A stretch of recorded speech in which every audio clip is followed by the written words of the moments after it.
Bonjour à tous, je vais vous présenter dans quelques minutes l'astrologie des rêves, une application très méconnue et pourtant bimillénaire puisque nous avons déjà des exposés de cette technique il y a 20 siècles, très exactement, avec Dorothée de Sidon. Évidemment, dans la littérature astrologique, nous en trouvons peu de traces aujourd'hui, mais 4 chapitres lui sont consacrés dans mon bouquin Cours pratique d'astrologie horaire, auquel donc je vous renvoie bien volontiers. Allons-y. Dans la Somme théologique, saint Thomas d'Aquin estime que la Lune étant la rectrice de la psyché, du psychisme, et c'est la mémoire, c'est la capacité à former des images, l'imagination, eh bien, la psyché est particulièrement sensible à l'action des astres. Et donc, du coup, pendant les rêves, eh bien, cette action s'exerce avec très peu de filtres, contrairement à ce qui se produit par rapport aux événements de la vie habituelle et extérieure. Donc, la matière et la vie subtile sont plus influencées par les astres que les actions conscientes. Je vous ai mis une citation que vous lirez tranquillement, mais donc je vais vous lire simplement l'introduction et la conclusion. L'astrologie et l'observation des astres est nécessaire pour l'intelligence des songes. Voilà donc ce que je vous expliquais euh, sur ce lien entre les astres et les rêves. Et il suffit d'avertir que la vraie signification des songes dépend des influences astrales et donc peut aussi se découvrir par les influences astrales. Et c'est là évidemment que je souhaitais en venir. Je vous ai mis une autre citation, celle-ci poétique, qui vient de Victor Hugo, ou des esprits avec lesquels il conversait, puisque c'est dans les comptes rendus des séances de table tournante qu'il organisait à Jersey. Rêve, venez, tombez sur l'endormi. Vous êtes les visions douces ou terribles. Vous jaillissez de Vénus souriante ou de Saturne irritée. Pour l'origine, eh bien, comme je vous l'indiquais, nous avons des textes qui datent de 20 siècles et qui vous donnent beaucoup de détails. Par exemple, dans le Yavana Jataka, ça veut dire l'astrologie des Grecs, l'astrologie des Ioniens, eh bien, on va avoir pour chaque planète en maison 1 du détail. On va nous expliquer que les décans, les tiers de décans, la division en 9 de chaque signe du zodiaque, etc., renseignent plus spécifiquement sur le type de rêve que l'on a fait. Et au XXe siècle, Cyril Fagan résume la question de la façon suivante. J'ai fréquemment noté qu'en sortant d'un rêve, la substance du rêve concordait de la plus étonnante manière avec la constellation et les planètes qui étaient sur l'ascendant au moment du réveil. Dans cette connexion, il est plutôt significatif de noter que le descendant est le symbole du commencement du sommeil profond, c'est là où le soleil se couche, et l'ascendant celui du réveil, là où le soleil se lève. Si le lecteur désire déterminer la signification astrologique de ses rêves, voilà ce qui nous intéresse, il doit se munir d'une montre précise, d'un bloc de papier et d'un crayon, ou d'un petit enregistreur Olympus, et au sortir du rêve, il doit immédiatement enregistrer la date et l'heure, notant les principaux détails du rêve pendant qu'ils sont encore frais dans son esprit. Plus tard, il doit dresser un thème pour l'instant du réveil. Si le rêve est une véritable projection de l'inconscient et non le résultat d'une indigestion ou d'un résidu de ce qui est arrivé la veille, il constatera une connexion frappante entre les détails de son thème et son rêve. Voilà, à condition que le réveil ait été spontané et pas provoqué par un réveil matin, sinon l'heure ne serait pas fiable. La projection de l'inconscient est sans forme et se revêt des moules et symboles trouvés dans les couches de l'esprit supérieur par lequel elle est conditionnée. Et Alexandre Volgin avait publié une petite plaquette, Les rêves et les astres, en 1934, qui ensuite est devenu ce livre, L'interprétation astrologique des rêves, qui n'a pas eu beaucoup plus de succès que la plaquette. Et pourtant, il mettait là le doigt sur une application absolument remarquable de l'astrologie et qui aurait dû fasciner tous les praticiens de l'astropsychologie. Le thème du rêve s'appuie donc sur l'instant du réveil spontané. C'est donc un thème d'événement, tout simplement. Les formes et le contenu du rêve se trouvent,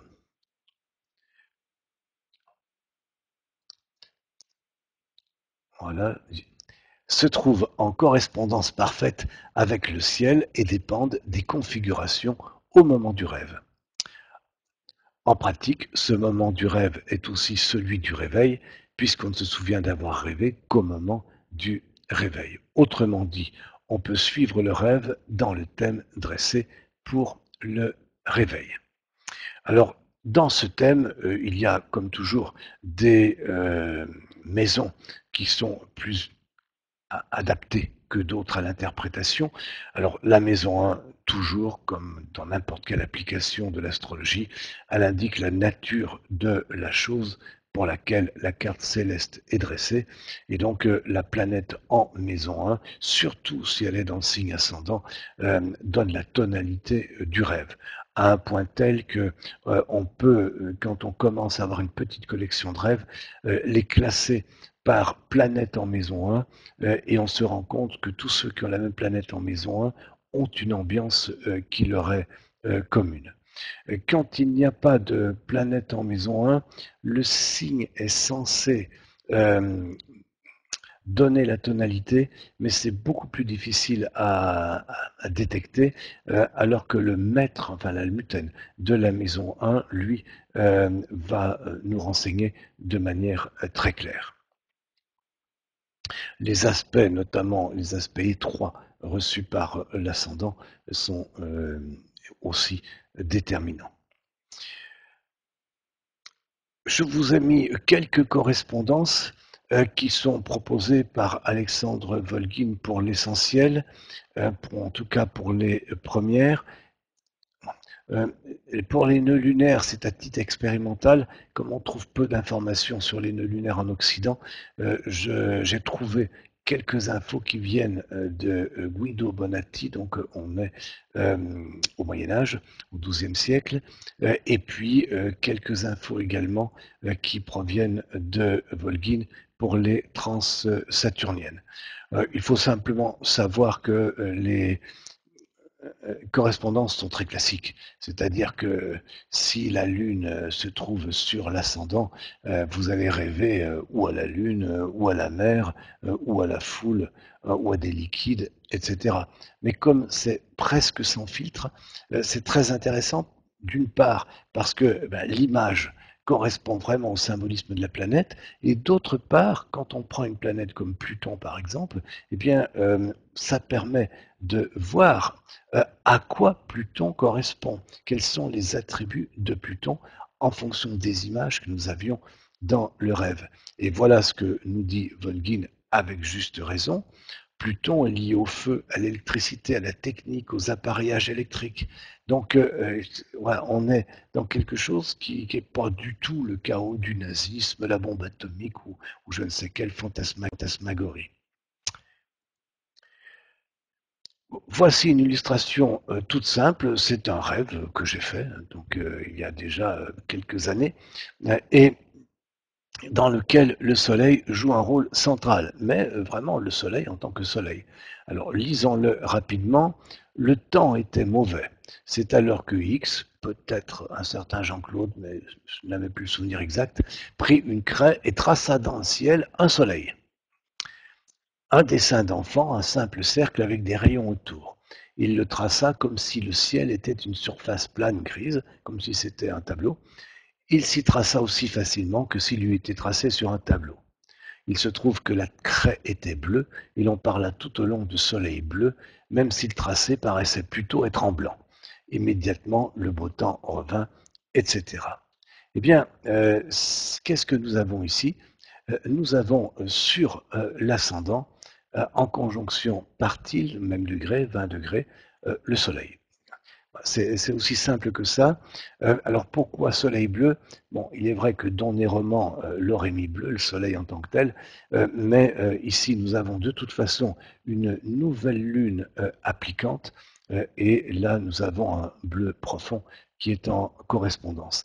Mais c'est simplement pour vous montrer que là, euh, je n'ai pas rêvé à un chef, à un roi, à mon père, etc. J'aurais pu, hein. J'ai rêvé au soleil, à un soleil, donc tout simplement. C'est aussi direct que ça. Ouais, le soleil est exalté, etc. Après, vous pourrez chercher des infos sur le fond du thème. Par exemple, des années plus tard, le climat était déréglé, il y avait la sécheresse, les animaux mouraient, tombaient le long de la route, et le soleil, lui, est conjoint à Mars, qui est maître de la maison 8. Et vous pouvez comme ça retrouver toute l'histoire avec le thème. L'exercice consistant évidemment dans l'opération inverse, c'est-à-dire ayant le thème, retrouver l'histoire.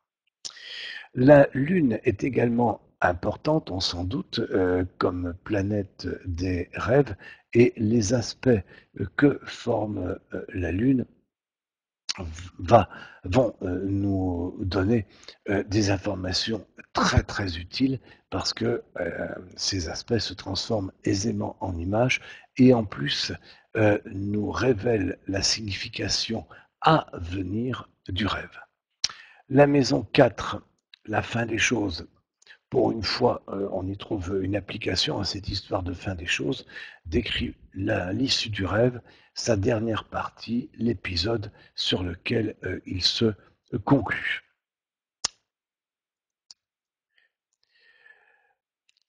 Il faut savoir que nous sommes très influencés par la psychanalyse et on cherche dans le rêve le passé qui réémerge, hein, les refoulements, surtout évidemment quand on s'en tient au freudisme, c'est très différent avec Jung ou la psychologie transpersonnelle. Euh, en réalité, les anciens, eux, ils cherchaient l'avenir dans les rêves, d'où les clés des songes, d'où l'idée que chaque rêve avait une signification. Et comme c'est le moment du réveil, eh bien, c'était déjà un thème qui renseignait sur la journée qui allait suivre. C'est le début de la journée. Et en plus, dans certains cas particuliers, c'est-à-dire pour des rêves extrêmement intenses, eh bien, le rêve joue comme une nouvelle naissance. Et un rêve très puissant peut déployer son contenu au fil des décennies. Et quand on lui applique les transits, les éclipses, etc., eh bien, on voit le devenir du natif à travers le rêve, en tout cas pour ce qui était en rapport avec le rêve. Quand on veut connaître la signification du rêve et donc du thème du rêve, ce thème, on l'aborde comme un thème horaire classique, sauf que on ne sait pas quelle question a été posée, mais on a le thème qui en indique la réponse. La maison 9 est également très importante parce que un rêve qui est vraiment prophétique, prémonitoire, se voit avec la maison 9. C'est la maison, c'est la joie du soleil, la maison du Dieu ou des dieux, peu importe, et c'est ce que les dieux ont à nous dire. Alors, vous pouvez remplacer les dieux par l'inconscient collectif si vous voulez, en tout cas, ou par le moi supérieur, peu importe, toujours est-il que c'est d'en haut que vient l'information marquée par la maison 9. Je me souviens d'un cas où Mars était en maison 9, c'est quelqu'un qui était commercial et qui utilisait des procédés pas très très honnêtes pour pouvoir faire du chiffre, et dans un thème qui avait été posé, Mars était en maison 9, je lui avais dit les dieux sont en colère. Et effectivement, ça s'est mal terminé pour lui quand il a continué. Donc, le maître de la maison 9 renseigne sur les conséquences prophétiques du rêve. Par exemple, si le mètre de 9 est en carré ou en opposition au mètre de 1, évidemment, ça montre que des problèmes vont subvenir dans la vie du natif dont le rêve l'avertit. Donc l'interprétation du thème va être d'une très grande importance. Si c'est un trigone, évidemment, c'est le contraire. Ce sont des choses plus sympas. J'attire votre attention sur le fait que je vous explique vraiment la base de la base, mais que si le travail sur le thème du rêve est fait de manière interactive avec le patient, il y a un intérêt psychologique évident dans ce décodage. Voilà, donc ces bases. Donc je vous renvoie à ce livre Cours pratique d'astrologie horaire qui, comme je vous l'indiquais, consacre 4 chapitres à la question et ensuite à vous d'expérimenter, à vous d'analyser vos rêves, à vous de vous saisir de ce procédé dans le travail psychologique ou même spirituel que vous accomplissez avec vos clients, consultants, patients, vous les appelez comme vous voulez. Au revoir.